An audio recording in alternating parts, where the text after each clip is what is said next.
A minha carreira começou em São Joaquim da Barra. Eu comecei no serviço de alto-falante local. Eu fui a uma quermesse e lá estava um locutor chamado Lafayette Leandro, que virou-se para mim e disse: "Você não quer ler um texto para mim?" Eu leio.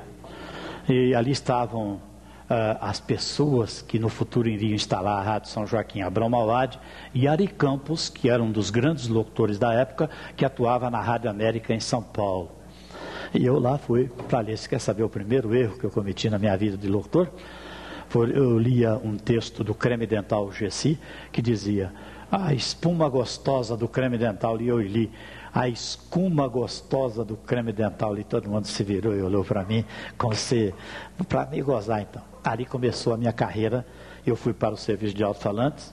2 anos depois fui para a Rádio São Joaquim, chamado que fui pelo então gerente daquela emissora.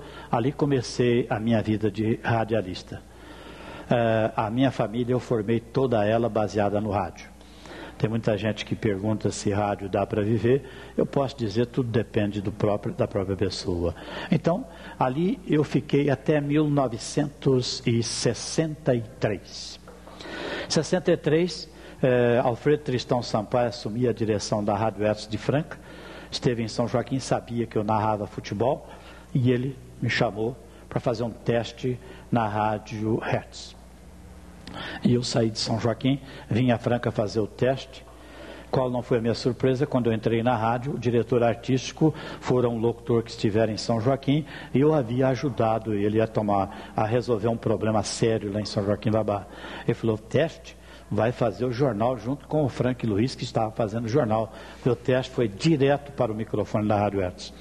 Transmiti a primeira partida de futebol, contratado que fora para ser locutor esportivo, e recebi uma nota 3, porque foi péssimo realmente, mas eu nunca havia irradiado uma partida profissional.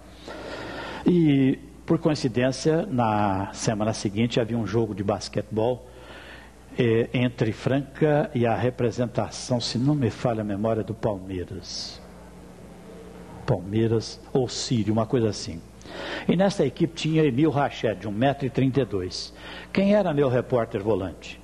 Renildo Valim, irmão do Renato Valim, já falecido e de saudosa memória, porque era uma pessoa excepcional. Então o que aconteceu? Renildo Valim estava com o BTP. BTP da rádio era um aparelho que estava começando a aparecer. Ele tinha mais ou menos uns 50 centímetros de altura, uns 15 de largura e 15 de fundura. Tinha uma pilha pesada e você trabalhava com 2 alças.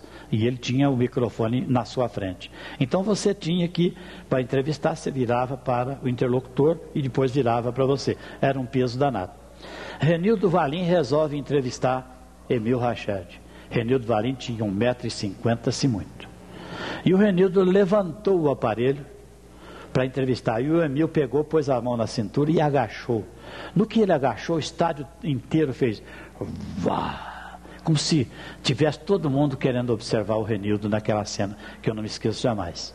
Entusiasmado que estava, eu comecei então a transmitir uma partida de basquete da seguinte maneira, gritando: "Sexta!" Em todas as sextas era um grito como se fora o grito de gol. Foi em setembro de 1963 que houve uma modificação nas transmissões de uma partida de basquete, porque os locutores narravam da seguinte maneira: bola com fulano, com ciclano, arremessou, é de Chuá. O grego então inventou o grito da cesta. Terminado o jogo, eu recebi nota 10 e ganhei também um jantar comemorativo, como a minha confirmação como locutor esportivo da Rádio Hertz. Assim foi. Depois trabalhei na Rádio Hertz 9 anos, fui fundar, juntamente com Agostinho Galgani Silva, proprietário da Rádio Imperador. Ele perguntou por quem queria vender, eu sabia quem vendia uma rádio, ele comprou a rádio, nós fomos montando a Imperador. Eu trabalhei durante 12 anos na Rádio Imperador. Fiz o Bom Dia Cidade, que era líder de audiência naqueles tempos. Durante 12 anos eu mantive o Bom Dia Cidade em primeiro lugar. A média de carta por dia era 60, 70, 80, 120 e aos sábados 300, 320 cartas. Tudo isso no Bom Dia Cidade. E para que vocês notem, sem dar prêmios. Nunca dei prêmios para ninguém para que escrevesse para a rádio. Telefonei uma média de empregos por dia, 12, 13, tinha de 20, 30 empregos. Eu fazia o serviço de utilidade pública. E assim nasceu o Bom Dia Cidade, que também, num momento de inspiração, eu perguntei para a dona de casa, com o aumento do pãozinho, era de 30 centavos, passou para 50 centavos.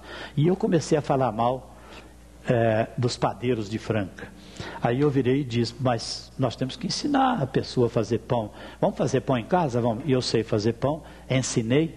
Eu tenho em casa hoje umas 300 a 400 receitas culinárias, práticas, simples. A pessoa telefonava, quero fazer um bolo, quer que você dê a receita. Como? Tem 12 de ovo. Não, não vai, não serve. Tem que ser receita simples. E a mais famosa foi o bacalhau, que uma senhora vegetariana criou, que tem cheiro de bacalhau, gosto de bacalhau, jeito de bacalhau, e não vai bacalhau. Um dia eu dou essa receita para quem quiser. Fui para Imperador, depois de 12 anos, o programa foi tirado do ar, eu me afastei alguns tempos, voltei, fiz um programa das 10 à meia-noite, trabalhei 1 ano na rádio difusora, mas aí eu já estava aposentado, já não tinha mais aquela tesão de fazer rádio, eu me desliguei do rádio.